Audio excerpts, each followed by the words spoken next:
Gunawan tanggapi begini kala disentil tak berjodoh dengan Ayu Ting Ting.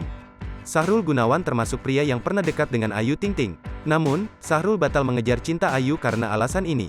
Benarkah karena aset sang biduan lebih besar? Artis yang juga wakil Bupati Bandung, Sahrul Gunawan kembali mengulik kisahnya dengan pedangdut Ayu Ting Ting. Sahrul Gunawan kembali mengungkitnya imbas dikulik Feni Rose. Rupanya, ada satu pemicu yang membuat Sahrul Gunawan menyerah mengejar Ayu Ting Ting. Hal ini terungkap kala Sahrul Gunawan jadi bintang tamu acara Rumpi yang tayang Rabu tanggal 11 Mei tahun 2022. Awalnya, Feni Rose datang ke rumah Sahrul Gunawan.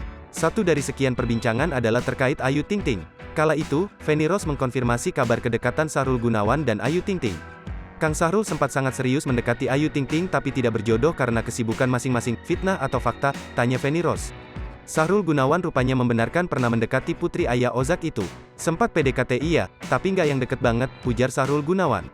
Lalu, ditanyakan Feni Rose lagi soal keinginan dari hati Sahrul Gunawan buat menjadikan Ayu Ting Ting sebagai istri. Tapi sempet yang serius gitu, celetuk Feni Rose. Sahrul lalu memberi penjelasan jika baru sebatas PDKT. Rumornya kok gitu banget? Padahal biasa saja, sempat PDKT iya, katanya. Dia juga menjelaskan kini statusnya pertemanan saja. Mungkin karena kesibukan aku di sini. Lebih enak temenan, jawab Sahrul Gunawan. Meski begitu, Sahrul Gunawan menilai cukup berat menjalin hubungan serius dengan Ayu Ting Ting. Tapi agak lebih berat ya, ucapnya. Hal ini malah memancing penasaran Feni Rose. Berat karena gosipnya bakal banyak orang yang ikut campur jadi agak lebih susah, tanya Feni Rose.